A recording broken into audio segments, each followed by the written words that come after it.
Welcome to the Connected College podcast. I'm your host, Elliot Felix. I've helped more than 100 colleges and universities change what they offer, how they operate, and how they're organized to enable student success. And if you're a leader in higher ed and you think that the silos and separations get in the way of student success, then this podcast and my upcoming book, The Connected College, are for you. We're here to learn and work together to bust silos, question tradition, and forge partnerships so that students feel connected to their college, their community, their coursework, and their careers.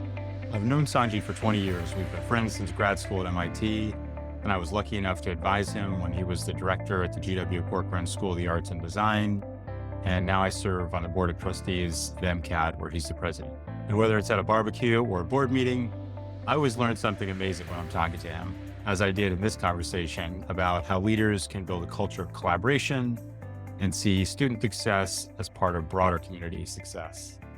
I think you'll enjoy how he reframes most of my questions into better and broader ones to get at the big picture issues facing institutions and their leaders. Let's dive in. Welcome, Sanjit. Tell us a little bit about yourself and how you got started as a higher ed leader. Thanks for having me, Elliot. I'm super excited about this conversation. First and foremost, I'd say that my identity as a leader in higher education is wrapped up in so many other identities that I inhabit, whether it's being a parent, a son, a brother, a board member in remarkable organizations across the country, as well as a mentor, as well as a mentee to leaders of color. In many ways, I'd say that being president and CEO of the Minneapolis College of Art and Design is just one facet of a remarkable journey. It's a journey that stems from a fundamental belief that making and creativity is a phenomenal pathway for individuals to understand themselves, but also to go ahead and create more remarkable and interconnected communities. I've been fortunate to have a series of opportunities that have led me towards increasingly greater leadership roles, and now as the 19th president of the Minneapolis College of Art and Design.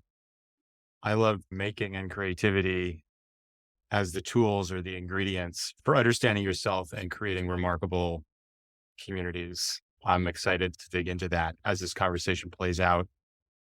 Given that student success is our theme here, is our goal, is our shared mission, and today we're talking about the role that university leaders and administration can play in furthering student success.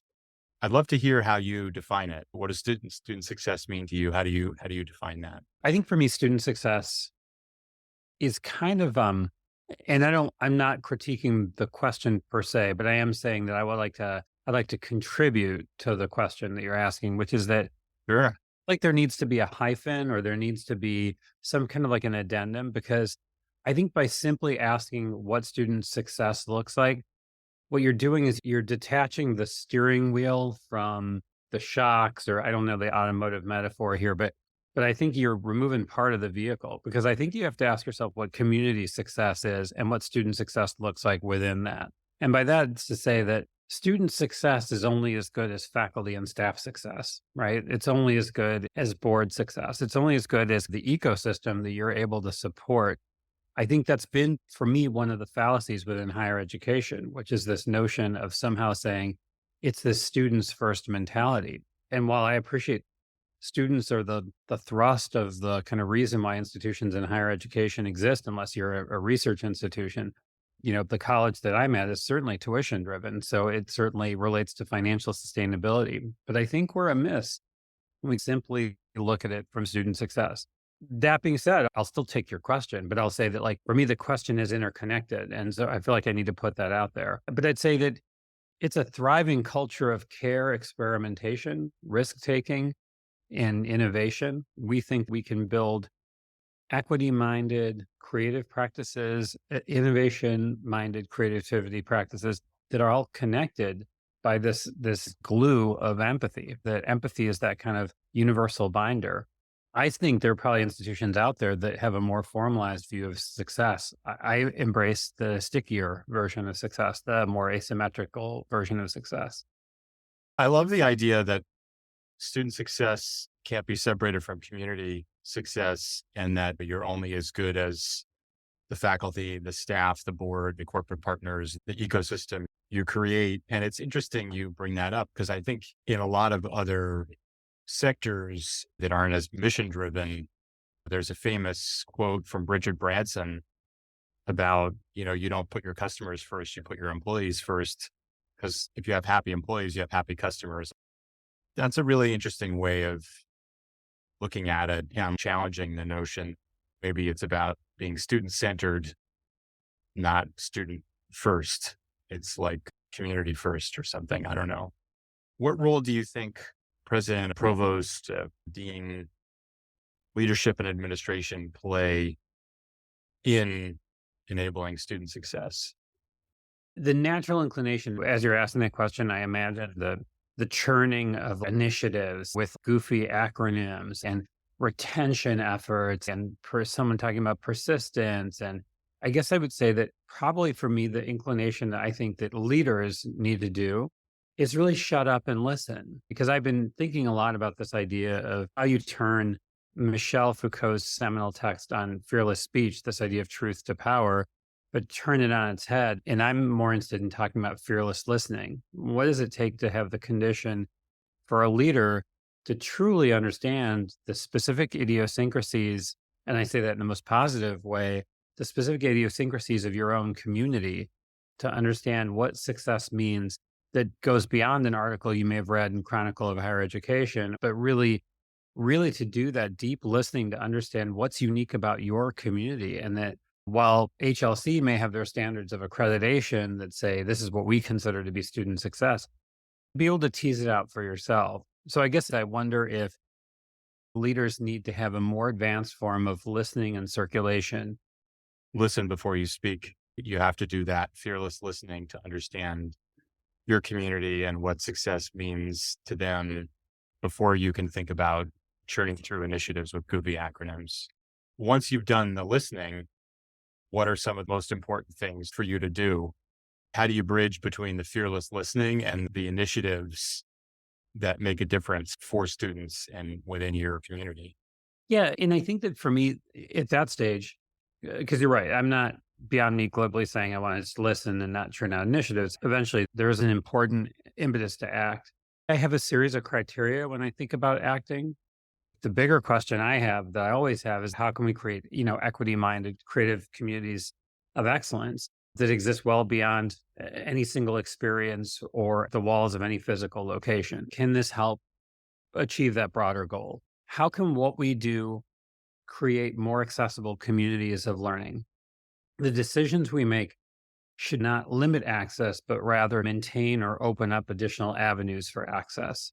The third criteria for me is to say, how can these initiatives balance the keen insight that you and a member of your team may have with ensuring broader buy-in from constituencies at all different spheres? And I do not mean just whether students will like it. And obviously, you're working with faculty, but you're working with staff to get everyone on board about what you're trying to do, or to explain why they're about to embark on this journey where they're going to take this risk, and the confidence you have about that risk of pushing through something that people don't see the vision that you have, and making sure you're able to hold space with their degree of uncertainty about what you're about to embark on. So it's almost like step one, fearless listening. Step two, connect what you're hearing with broader goals, equity, access, and so forth. Step three, build consensus and buy-in around the intersection of those two. Imagining a Venn diagram. You as a leader have faced significant change in your roles in higher education, especially in the last few years. What are the external forces that you're trying to adapt to? What's changing the way presidents, provosts, deans, other leaders in higher ed have to do their work? What's changing about being a leader in higher ed in your perspective? Anyone that was a leader before the pandemic hit in higher education and is still a leader now, they haven't retired or stepped down. I personally think that we need to all go out for a collective beer. I say this only tongue in cheek. I did it in part because I'm always interested in learning from my colleagues that have been through this, whether they were presidents or deans for 17 years before the pandemic hit or 4 years before the pandemic hit. There's a degree of kind of battle wounds, but there's also just a degree of keen insight that I don't think we've collectively yet tapped. Hopefully, this book can help do some of that tapping. But I would say, to be honest with you, there's also a degree of exhaustion. There's a reason why presidential tenure is at its lowest point ever in the United States. It's been exhausting to hold space with communities that have had to see this type of change and this kind of turbidity. It's exhausting. I would say that regardless of whether you're a large institution or a small institution, anyone that didn't see agility and nimbleness as a significant tool for institutional success probably does so now, or they've learned the hard way that they need to be more agile and more nimble. I'm fortunate to be at a college where nimbleness and agility is not a problem because we're small and we have to sometimes stop the car with our feet, kind of in a Barney Rubble. We are that kind of institution. My joke is that we're not Brandeis in the sense we don't have a $1.5 billion endowment. We're not there. But what it does is it really reflects on the fact that you want to launch a program, let's launch a program. And so that nimbleness is one thing that has been affirmed to me over the past few years, the ability to be responsive, to go ahead and say, let's try that. It may not work, but let's try it. Do you think that's one of the best measures of agility? How long does it take for an institution to stand up a new degree or certificate program? It's funny. When I was at a previous institution and launching a program, and it was a larger research institution, there was a lot of churning through bureaucracy. I mean, it was like a year and a half process. The reason given was due diligence, but you're not building a 737 that's going to fly and people may fall out of the sky. I appreciate due diligence to a certain degree to mitigate risk, but there's a point where it really stifles the culture of innovation and iteration. One of the things that higher education does not get right now, and especially now when you're talking about student success, is we assume student success generally means undergraduate student success. And if it doesn't mean undergraduate student success, we generally think about it as in-person graduate student success. And if you don't think about it as in-person graduate student success, maybe you're willing to incline to think of remote graduate degree success. I think the one thing that we don't necessarily are thinking about, and it is, for me, student success is continuing education student success. It's extension school success. This era that we're entering into in terms of higher education is going to be the repositioning, the reevaluation, the ascendancy of continuing education being really part and parcel of the core mission of institutions like MCAT. Or I have to say, I think some of the greatest degree of innovation, curricular innovation, is coming out of our continuing education program. And in part because you're not encumbered by saying, we're looking at 4 years, a degree arc, we need to get accreditation. This is where our skunk works at the college is continuing education. That's where we're able to hatch a plan and try that nutty idea. I love that idea because it hits on a couple of the themes, right? It's the skunk works that can be more market driven. It can be listening, understanding people, workforce, whatever the needs are. It can also be this agile skunk works where you're testing things out. And it can also be furthering your accessibility goals because not everyone needs or can get a degree. Maybe your unit of impact is a single course or a single workshop. Yeah, exactly. Is there going to be a time where the associate's degree ascends over the 4-year undergraduate degree? Maybe, since we still see an AA degree as less than 50% of an undergraduate degree, right? You get 40% of that education or 35% or maybe 45%, and then you go to a real school to finish that off. Are we entering a place where maybe the AA degree is all that's there? And maybe it's time that we think about the value proposition saying, what can you get out of 24 months of education instead of 48 months of education? That's such an interesting point and a really unique way of thinking about it because the moment when the AA tips over 50% is the moment when the value exceeds the cost of time and money. Yeah. At a previous institution, I remember bringing up this idea of making the AA degree sexy. You couldn't say something more conversation stopping and destabilizing in a room of academics, especially in a research institution. And part of it's from an economic perspective. It's incredibly dangerous to say, hey, we're going to cleave a model in half. And I guess now is the time for us to start to really rethink this. People talk a lot about the enrollment cliff. As a private art and design institution, especially the only one in the state of Minnesota, I'm less concerned about the enrollment cliff. But I am concerned about who we serve and how we serve them. I would say this goes back to this idea of fearless listening. If your broader community is questioning the value of a 4-year degree, to a certain degree, you can shout at them and go ahead and say, no, no, the 4-year degree is valuable. Here's why. And you could pump them full of propaganda and information. But at a certain stage, are you going to go ahead and say, I hear you? Like, what are Right. alternatives? And that's where the continuing education comes in. Kind of AP extension courses essentially come in. I don't know if this was her idea, but I first saw a tweet from Sarah Goldrick Rab, previously from Temple and the Hope Center, where she just asked a simple question: what if every 4-year degree came with an associate's degree after your second year?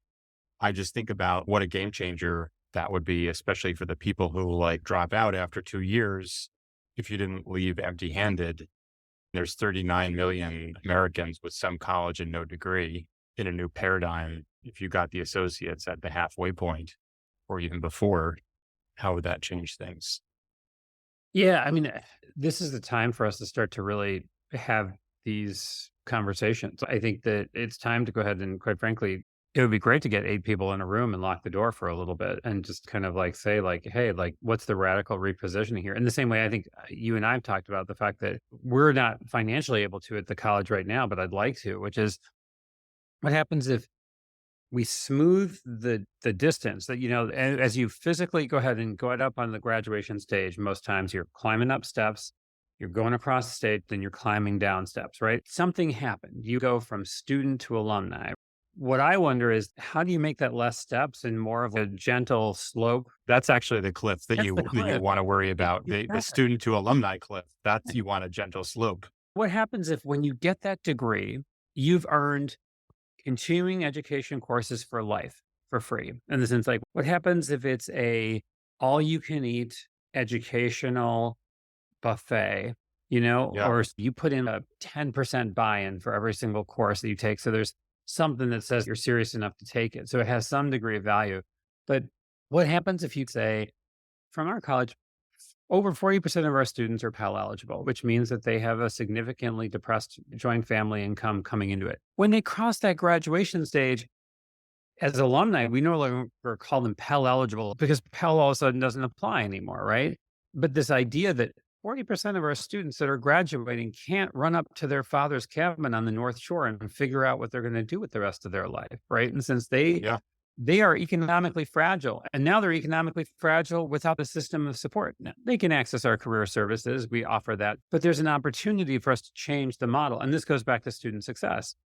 How does student success go ahead and occupy a lifetime of people being students, right? Especially when you see the students today are switching careers. How many more times greater than people that graduated 20 years ago, much less 50 years ago? Within that Yeah. comes some degree of reinvention and retooling that needs to occur. So we're talking about what's changing and how higher ed could pivot. I want to bring it down to a more tactical level Sure. and talk about a few examples from your work or things you've seen where there's a straight line between something leadership and administration did and Sure. student success as a result. We can use your working definition Yeah. of a thriving culture of care, risk-taking creativity and innovation, connected by empathy and done in an equitable way. For us, a great example is our peer mentor program, which is this notion of saying to provide student success, in addition to our having a more specific and a more intentional first year program, is this notion of a mentorship cycle with peer members. A lot of our juniors and seniors really do want to mentor our incoming students. Right now, we've been ramping up this program. I think it's really contributed to some huge successes in first year retention. And they're doing that from a position of understanding. How do you go from that tough transition from high school to all of a sudden realizing that, hey, it's not a couple art classes I took in high school. Now all of a sudden you're living and breathing this. What happens when you draw the figure for 4 hours and then you're expected to do art history homework, and then make yourself a meal or go to the cafeteria, take care of yourself. All of those life skills are something that really comes down to you can attend a seminar, you could have a webinar on this stuff, but it's really the people that can be there to say, I've been through that recently. Here's how I handled that. And I think it's one that really acknowledges the specific culture that we're in. So that's a problem I'd say we're solving and we're showing successes. I think peer mentoring is an interesting example. I would love to hear another one that's less programmatic and more like things a leader can do, whether it's a leadership behavior or mindset or skill set, or what should be on the leader's list. You talked about fearless listening. The other thing leaders need to do is to go ahead and look outside of higher education for models and systems that exist in other fields. You were talking about Richard Branson. I was thinking about growing up in Rochester, New York, and the home of Wegmans, the grocery store chain, which is consistently rated one of the best places to work in the country. Now, the Wegmans empire has spread to the DC area and beyond. I remember as a kid that the high school students that got jobs at Wegmans knew there was always a tuition pay down program for college. It was really remarkable. It was not like working at the local Piggly Wiggly or Cub Foods. It was a really sought after employment, and it's something that's still consistent. There's no way I'm going to discard looking at Wegmans when I start to think about models for community success or employee success. Of course, I'm going to look at Wegmans in the Right. same way that, when American University revamped, as you know, they looked at the Mayo Clinic for their employee And success. Right? Wegmans. We use a reference to Skunkworks, the aerospace industry center of innovation. That's not just because I geek out on aerospace things, but because the fact that we need to look to other places to say, how are things being generated and be open to that. The other thing I'll add to that is to know there are certain things you don't need to go at alone. I think if this is the era where we're rethinking what we're delivering, I think this is also the era for higher education to start to think about shared services and to be open to that. This territoriality that we need to have everything covered is something I'm willing to dispense with now more than ever. Part of that helps your back end, things that are not student facing. How can you share with other institutions? I'm also thinking about it in relationship to joint degree programs. One of the most remarkable joint degree programs I've ever seen was the Harvard MIT HST program, the Health Science Technology program, where you had students from Harvard Med or MIT, mainly mechanical engineering, that worked together. After you passed your qualifying exams, then you could pursue an MD track through Harvard, either if you were an MIT student originally, or you could pursue a PhD in mechanical engineering. And it was this great kind of interface laboratory. And I just knew students that were on both sides of the Harvard and MIT perspective. But this idea of starting to really think about joint degree programs in a more intentional way. We always are like, oh, our schedules are different. But if you can get a group of people together, one thing we've learned from the pandemic is maybe you don't need to be geographically near each other. Maybe part of this is about online coursework together. So there's things like that that I think we need to be more intentional as leaders, because if we don't do it, no one else is going to. In the sense, your team isn't going to. We need to go ahead and assume the risk, tell the board it's going to be okay. Don't worry about it. And then go ahead and take on some of these things. But I think there's a lot of apprehension when we start to think about shared degrees. There's a territoriality and sense of ownership that at least personally, I'm willing to dispense with right now. That's really interesting. What's the role of strategic planning in terms of enabling student success? How can leaders create an effective strategic plan? Almost every strategic plan has student success as one of the 5 goals, and the 5th one is usually organizational and operational excellence. Something about student success, research, and there's something about alumni engagement, whatever. How do you do it effectively so that it's really having an impact? I think the first thing that you do is you gather up all this 5-year strategic plans that people have sent you in the mail and you put them in the recycling bin, because they're all like glitzy. They're all like in glossy paper. They're all horrible for the environment. They shouldn't have been printed in the first place. But I always think it's interesting when I get in my mailbox other peer institutions that have sent me their 5-year strategic plan. But I think of what a waste. Most of them are terrible. And the idea that someone sends me a 5-year strategic plan after living through the pandemic is reprehensible. If someone tells you that they can determine what the next 5 years absolutely looks like, I would run away from that person, because it is just not the case. For me, I have a huge issue with that. How do you build in intentional hinges into whatever planning process you're going to do? you have a mission, vision, and values that you created. Make sure there's a place 24 months in, 36 months in that you check in and say, hey, community, how's our mission, vision, and values working out? Is it successful? Is it helpful? Is it meaningful? Be open to that. We have a series of hinges that we're able to kind of look at. How are we with our KPIs and our targets? I'm more of an adherent to the adaptive strategy versus the Yeah. strategic plan. Yeah. And like my advice to institutions is be firm about the why and be flexible about the how. The MCAD strategic plan is really firm about why MCAD in terms of creating creative cultural leaders and accessibility and giving a North Star, 1,000 students grow through retention, and then the way you achieve those big picture things is going to have to adapt based on conditions on the ground and what you learn. I would love to hear any other advice you have for leaders in higher ed. I mean, we've talked about agility. We've talked about, effective strategic planning, looking outside of higher ed, partnering or working together with other institutions, public and private. What other advice would you give them? I think that probably the most controversial thing I'm going to say in this conversation here is probably right now, and I want to make sure before I say it, we've spent the past 50 minutes talking about all the things that we can be doing and fearless listening, risk taking, shared services, and everything else. Actually, I think probably the most important thing leaders can do is to exercise a degree of self-care. And I think we really do push that back. Like we think that that is compared to focusing on needy students that are Pell eligible and economically, kind of depressed, or, compared to dealing with neurodivergent students or students that have accessibility issues, it is hard within that ranking to prioritize a degree of self-care.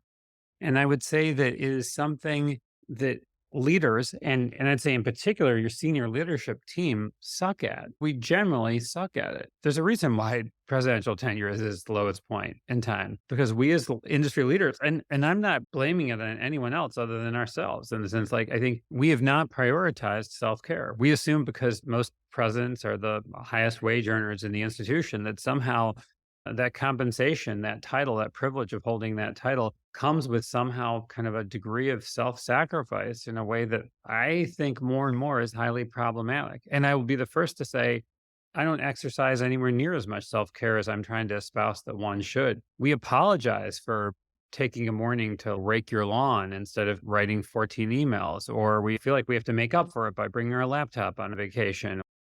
I would say I think it's dangerous. And I think it's physically dangerous. I think it's mentally dangerous. And also, I think it reduces our efficacy as leaders. Great advice. I get how hard it is. I've been there myself. I don't think my job is nearly as stressful as yours. I always remember the airline safety demo, right? You got to put your mask on first. Otherwise your kids aren't breathing.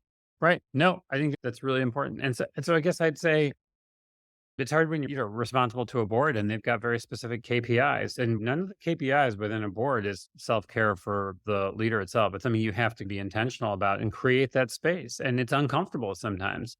So yeah, I'm trying to take this coming Monday off to do a little camping trip with our family. And I got to tell you, the idea of not working on a Monday when the rest of my team is working is torturous right now. And, my spouse keeps being like, are you really going to be able to shut down? Are you really going to be able to tune out? Maybe it's an opportunity to think about it as a way to test how effectively you've delegated. Completely. Oh yeah, exactly. Absolutely. Yeah, we'll leave it there. Sanjit, great conversation about being a leader in higher ed in the past, in the present, and into the future. Really appreciate your insights. Great talking with you, Elliot. I really appreciate it. Thanks for listening to the Connected College podcast. Subscribe to my Connected College newsletter at elliottfelix.com for insights and excerpts from my upcoming book, tools you can download, and special offers. You can also find more information about talks I've given, articles I've written, and upcoming events there. And please support the podcast by rating and reviewing it wherever you're listening. Let's create connected colleges where students will succeed.